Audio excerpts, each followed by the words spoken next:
Sesudah itu, Yesus berjalan keliling Galilea, sebab ia tidak mau tetap tinggal di Yudea, karena di sana orang-orang Yahudi berusaha untuk membunuhnya. Ketika itu sudah dekat hari raya orang Yahudi, yaitu hari raya Pondok Daun. Maka kata saudara-saudara Yesus kepadanya, "Berangkatlah dari sini dan pergi ke Yudea, supaya murid-muridmu juga melihat perbuatan-perbuatan yang engkau lakukan. Sebab tidak seorang pun berbuat sesuatu di tempat tersembunyi jika ia mau diakui di muka umum. Jikalau engkau berbuat hal-hal yang demikian, tampakkanlah dirimu kepada dunia." Sebab saudara-saudaranya sendiri pun tidak percaya kepadanya. Maka jawab Yesus kepada mereka, "Waktuku belum tiba, tetapi bagi kamu selalu ada waktu. Dunia tidak dapat membenci kamu, tetapi ia membenci aku. Sebab aku bersaksi tentang dia, bahwa pekerjaan-pekerjaannya jahat. Pergilah kamu ke pesta itu. Aku belum pergi ke situ, karena waktuku belum genap." Demikianlah katanya kepada mereka, dan ia pun tinggal di Galilea. Tetapi sesudah saudara-saudara Yesus berangkat ke pesta itu, ia pun pergi juga ke situ. Tidak terang-terangan, tetapi diam-diam. Orang-orang Yahudi mencari dia di pesta itu dan berkata, "Di manakah ia?" Dan banyak terdengar bisikan di antara orang banyak tentang dia. Ada yang berkata, "Ia orang baik." ada pula yang berkata, "Tidak, ia menyesatkan rakyat." Tetapi tidak seorang pun yang berani berkata terang-terangan tentang dia, karena takut terhadap orang-orang Yahudi. Waktu pesta itu sedang berlangsung, Yesus masuk ke bait Allah, lalu mengajar di situ. Maka heranlah orang-orang Yahudi dan berkata, "Bagaimanakah orang ini mempunyai pengetahuan demikian tanpa belajar?" Jawab Yesus kepada mereka, Ajaranku tidak berasal dari diriku sendiri, tetapi dari Dia yang telah mengutus aku. Barang siapa mau melakukan kehendaknya, ia akan tahu entah ajaranku ini berasal dari Allah, entah aku berkata-kata dari diriku sendiri. Barang siapa berkata-kata dari dirinya sendiri, ia mencari hormat bagi dirinya sendiri. Tetapi barang siapa mencari hormat bagi Dia yang mengutusnya, ia benar, dan tidak ada ketidakbenaran padanya. Bukankah Musa yang telah memberikan hukum Taurat kepadamu?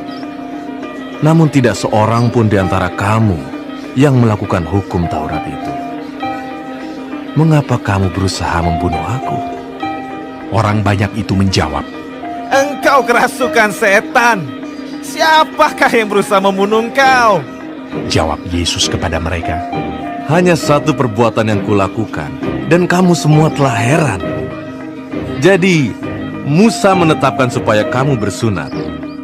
Sebenarnya sunat itu tidak berasal dari Musa, tetapi dari nenek moyang kita, dan kamu menyunat orang pada hari Sabat. Jikalau seorang menerima sunat pada hari Sabat, supaya jangan melanggar hukum Musa, mengapa kamu marah kepadaku? Karena aku menyembuhkan seluruh tubuh seorang manusia pada hari Sabat.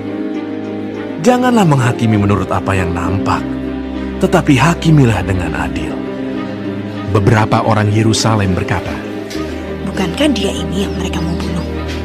Dan lihatlah, ia berbicara dengan leluasa, dan mereka tidak mengatakan apa-apa kepadanya. Mungkinkah pemimpin kita benar-benar sudah tahu bahwa ia adalah Kristus? Tetapi tentang orang ini kita tahu dari mana asalnya. Tetapi bila mana Kristus datang, tidak ada seorang pun yang tahu dari mana asalnya. Waktu Yesus mengajar di bait Allah, ia berseru, Memang aku kamu kenal, dan kamu tahu dari mana asalku.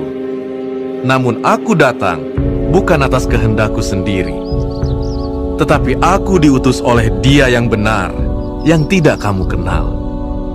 Aku kenal Dia, sebab aku datang dari Dia, dan Dialah yang mengutus aku. mereka berusaha menangkap dia, tetapi tidak ada seorang pun yang menyentuh dia, sebab saatnya belum tiba. Tetapi di antara orang banyak itu ada banyak yang percaya kepadanya, dan mereka berkata, Apabila Kristus datang, mungkin mungkinkah ia akan mengadakan lebih banyak mujizat daripada yang telah diadakan oleh dia ini? Orang-orang Farisi mendengar orang banyak membisikkan hal-hal itu mengenai dia, dan karena itu imam-imam kepala dan orang-orang Farisi menyuruh penjaga-penjaga bait Allah untuk menangkapnya.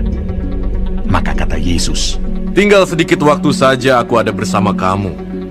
Dan sesudah itu, aku akan pergi kepada Dia yang telah mengutus aku. Kamu akan mencari aku, tetapi tidak akan bertemu dengan aku. Sebab kamu tidak dapat datang ke tempat di mana aku berada. orang-orang Yahudi itu berkata seorang kepada yang lain, Kemanakah ia akan pergi? Sehingga kita tidak dapat bertemu dengan dia. Adakah maksudnya untuk pergi kepada mereka yang tinggal di perantauan, di antara orang Yunani, untuk mengajar orang Yunani? Apakah maksud perkataan yang diucapkannya ini, kamu akan mencari aku, tapi kamu tidak akan bertemu dengan aku, dan kamu tidak dapat datang ke tempat di mana aku berada? Dan pada hari terakhir, yaitu pada puncak perayaan itu, Yesus berdiri dan berseru, Barang siapa haus, baiklah ia datang kepadaku dan minum. Barang siapa percaya kepadaku, seperti yang dikatakan oleh kitab suci, dari dalam hatinya akan mengalir aliran-aliran air hidup. Yang dimaksudkannya ialah roh yang akan diterima oleh mereka yang percaya kepadanya. Sebab roh itu belum datang, karena Yesus belum dimuliakan. Beberapa orang di antara orang banyak yang mendengarkan perkataan-perkataan itu berkata, Dia ini benar-benar nabi yang akan datang. Yang lain berkata, Ya, ini Mesias. tetapi yang lain lagi berkata, Bukan, Mesias tidak datang dari Galilea. Karena kitab suci mengatakan bahwa Mesias berasal dari keturunan Daud dan dari kampung Bethlehem, tempat Daud dahulu tinggal. Maka timbullah pertentangan di antara orang banyak karena dia. Beberapa orang di antara mereka mau menangkap dia, tetapi tidak ada seorang pun yang berani menyentuhnya. Maka penjaga-penjaga itu pergi kepada imam-imam kepala dan orang-orang Farisi yang berkata kepada mereka, Mengapa kamu tidak membawanya? Jawab penjaga-penjaga itu, Belum pernah seorang manusia berkata seperti orang itu. Jawab orang-orang Farisi itu kepada mereka, Adakah kamu juga disesatkan? Adakah seorang di antara pemimpin-pemimpin yang percaya kepadanya? Atau seorang di antara orang-orang Farisi? Tetapi orang banyak ini yang tidak mengenal hukum Taurat, terkutuklah mereka. Nikodemus, seorang dari mereka yang dahulu telah datang kepadanya, berkata kepada mereka, Apakah hukum Taurat kita menghukum seseorang sebelum ia didengar dan sebelum orang mengetahui apa yang telah dibuatnya? Jawab mereka, Apakah engkau juga orang Galilea? Selidikilah kitab suci, dan engkau akan tahu bahwa tidak ada nabi yang datang dari Galilea. Lalu mereka pulang, masing-masing ke rumahnya.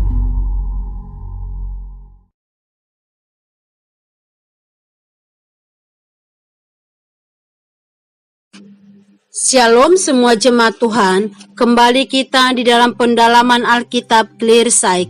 Sekarang kita sudah memasuki kitab Yohanes 7. Tuhan Yesus memberkati. Di dalam ayat 1-13, Yesus pergi ke Yerusalem untuk hari raya Pondok Daun. Hari raya Pondok Daun ini adalah hari raya memperingati perjalanan Israel keluar dari Mesir dan waktu mereka mengembara di padang gurun, yaitu ketika mereka tinggal di dalam tenda-tenda di bawah pemeliharaan Tuhan.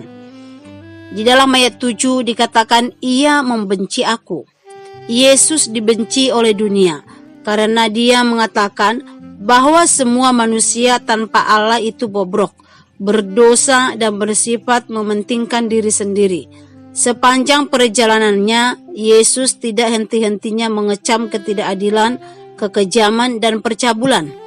Anak-anak Tuhan dipanggil untuk tampil di hadapan dunia ini, menyuarakan kebenaran Allah. Prinsip dan pola hidup serta pelayanan kita pun tidak boleh untuk menyenangkan orang banyak, tetapi hanya untuk menaati kehendak Allah semata. Di dalam ayat 14-24, kesaksian Yesus tentang dirinya. Di dalam ayat 17 dikatakan, barang siapa mau melakukan kehendaknya, iman yang sungguh-sungguh menyelamatkan serta pengetahuan yang didasarkan pada pengalaman dari ajarannya menuntut adanya kerinduan yang tulus untuk melakukan kehendak Allah. Percaya berarti membuat komitmen untuk taat. Di dalam ayat 18, mencari hormat bagi dirinya sendiri. Yesus menekankan suatu patokan yang terpenting untuk menguji apakah seseorang pengkhotbah datang dari Tuhan atau tidak. Apakah mereka mencari kehormatan atau kemuliaan mereka sendiri? Apakah khotbahnya membesarkan diri mereka atau Tuhan Yesus? Di dalam ayat 25-36, pertentangan tentang asal Yesus. Kebanyakan orang Yahudi pada masa itu beranggapan bahwa mereka mengetahui asal-usul Tuhan Yesus, tetapi dari mana asalnya mereka tidak tahu. Itulah sebabnya mereka menolak untuk percaya kepada Tuhan Yesus. Mereka tidak mengetahui bahwa Tuhan Yesus diutus oleh Bapaknya, mencari namun tidak menemukan. Kecemasan mulai timbul ketika Tuhan Yesus mengatakan akan datang saatnya mereka akan mencari Dia namun tidak menemukannya. Kehadiran Yesus sebagai manusia di dunia tidak untuk selamanya, karena Dia akan kembali kepada Bapa di sorga setelah menyelesaikan misinya sebagai juru selamat.